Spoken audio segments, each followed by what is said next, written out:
एक बार देवर्षि नारद आकाश मार्ग से भ्रमण करते हुए जा रहे थे।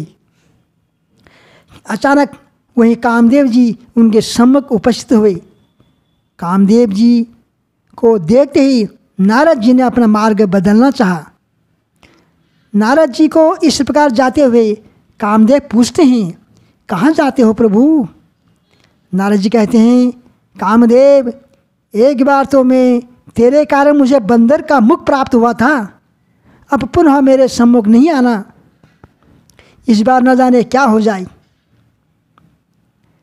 कामदेव कहते हैं, देवर्षि, मैं एक बार जिसे परास्त कर देता हूँ उससे फिर युद्ध नहीं करता। अभी मुझे युद्ध करने की बड़ी इच्छा हो रही है, किंतु जो महारथी नहीं दिखता है उससे मैं युद्ध कैसे करूं? कामदेव कहते हैं, देवर्षि, मैं एक बार जिसे परास्त कर देता हूं उससे फिर युद्ध नहीं करता। अभी मुझे युद्ध करने की बड़ी इच्छा हो रही है, किंतु कोई महारथी दिखता नहीं जिससे मैं युद्ध कर सकूं। नारद जी बोले, बस इतनी सी बात, क्या तुमने श्री कृष्ण का नाम सुना है? यदि तुम इतने ही सामर्थ्यवान हो तो जाकर उनसे युद्ध करो। कामदेव पूछते हैं, कौन है ये कृष्ण, कहाँ मिलेगा?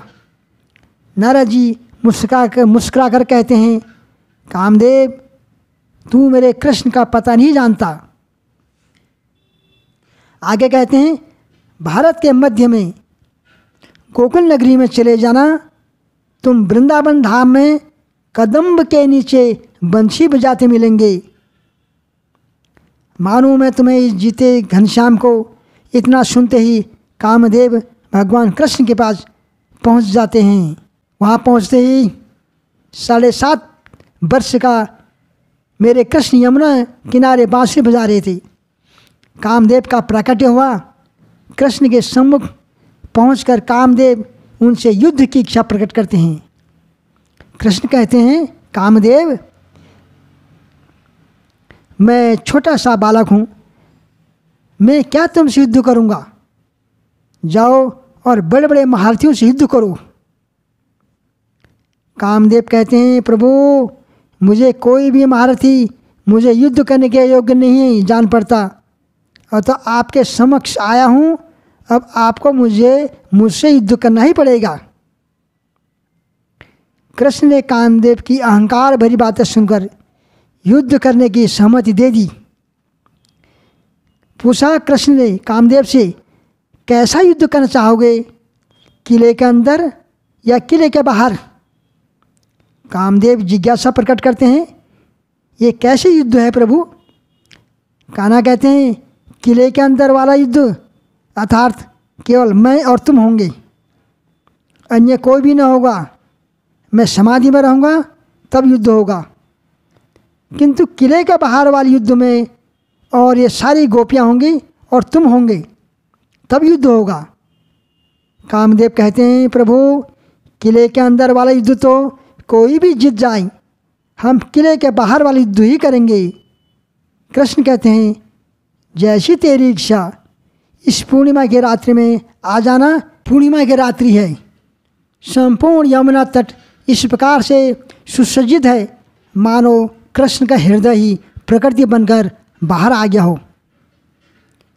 कैसी सुंदर रात्रि बन पड़ी है। भगवान के जन्म से अब तक की सारी रात्रियां आज यहाँ जमा हुई हैं। शरद ऋतु है, किंतु फिर भी संपूर्ण यमुना तट मल्लिकाओं के पुष्पों से आच्छादित हो रहा है। नाना प्रकार के पुष्प खिले हुए हैं। उस सुरम्य वातावरण का वर्णन शब्दों में समाता नहीं है। ऐसी प्राकृतिक छटा को देखते ही बनती है। देख कर के ऐसा प्रतीत होता है मानो साक्षात योग माया धरती पर आश्रय ले रही है। भगवान ने अपने प्रतिद्वंदी के लिए कितना सुंदर प्रबंध किया है प्यारे। कामदेव पुष्पों के बाण चलाते हैं। भगवान कृष्ण ने बांसुरी बजाना प्रारंभ किया। वृंदावन के समस्त जड़ वृक्ष गोपियों का रूप धारण कर महारास में प्रकट होने लगे। ये वही ऋषि मुनि हैं जिन्होंने त्रेता युग में भगवान राम के साथ रहने की अभिलाषा की, किंतु उस समय भगवान ने अपनी मर्यादा पुरुषोत्तम अवतार में होने के कारण इन ऋषियों को द्वापर तक की प्रतीक्षा करने को कहा, और तभी से ये ऋषिगण वही वृक्ष रूप में जड़ हो गए। आज जब समय आ गया है, भगवान योगेश्वर स्वयं महायोग लीला करने जा रहे हैं, तब से वे सभी ऋषिगण गोपी रूप धारण कर कृष्ण के समक्ष उपस्थित हो गए। प्रत्येक गोपी का स्वरूप इतना सुंदर है कि उसका वर्णन कर पाना संभव नहीं है। यदि संपूर्ण विश्व की सुंदरता को एकत्रित कर लिया जाए तो एक अप्सरा बने, और जो समस्त अप्सराओं के सौंदर्य को एकत्रित किया जाए तब एक गोपी का सौंदर्य प्रकट होता है। ऐसी सुंदर गोपियां हैं। 7.5 वर्षीय कृष्ण हैं और कामदेव हैं। गोपियों के स्वागत में कृष्ण खड़े हो गए हैं।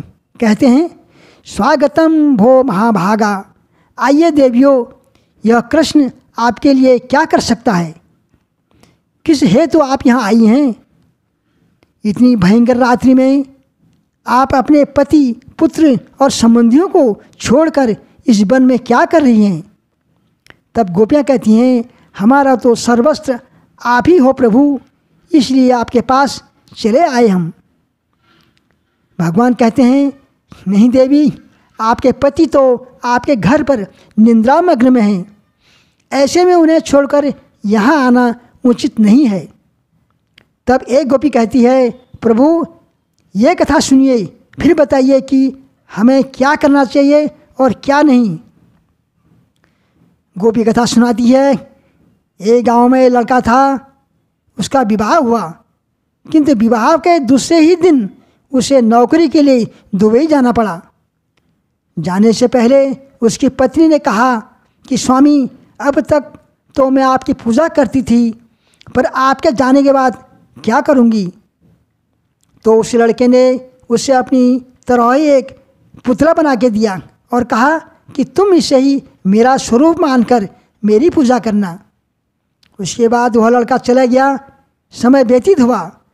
लड़के की पत्नी प्रतिदिन उस पुतले को पति मानकर उसकी पूजा करती और उसी को पति परमेश्वर मानकर उसी का ध्यान करती। एक दिन जब वह नित्य की भांति उस पुतले की पूजा कर रही थी, घर के द्वार बंद थे, अकस्मात वह लड़का दुबई से आ गया। उसने बेल बजाई। अब उस लड़के की पत्नी बड़े धर्म संकट में फंस गई। वो पूजा अधूरी छोड़कर दरवाज़ा खोलने जाती तो भी नहीं बनता, और ना जाए तो भी नहीं बनता। अतः हे कृष्ण, अब आप ही बताइए कि वह पतिव्रता क्या करें? कृष्ण ने कहा, हे देवी, अब चूँकि उसका पति वापस आ गया है, सो उस पुतले की पूजा छोड़ने में कोई दोष नहीं। उसे जाकर दरवाज़ा खोलकर पति का स्वागत करना चाहिए।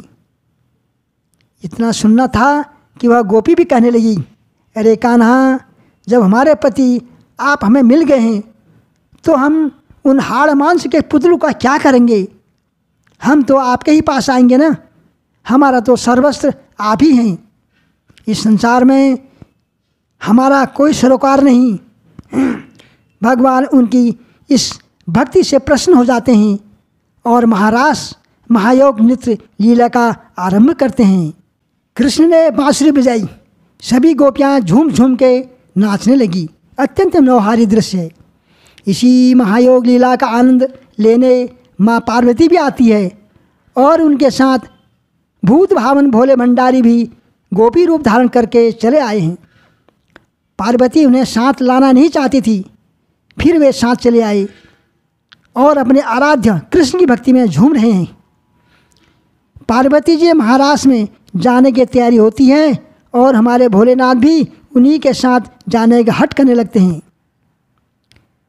बोले, मेरे भोले बाबा, मैं भी चलूँगा तेरे साथ में।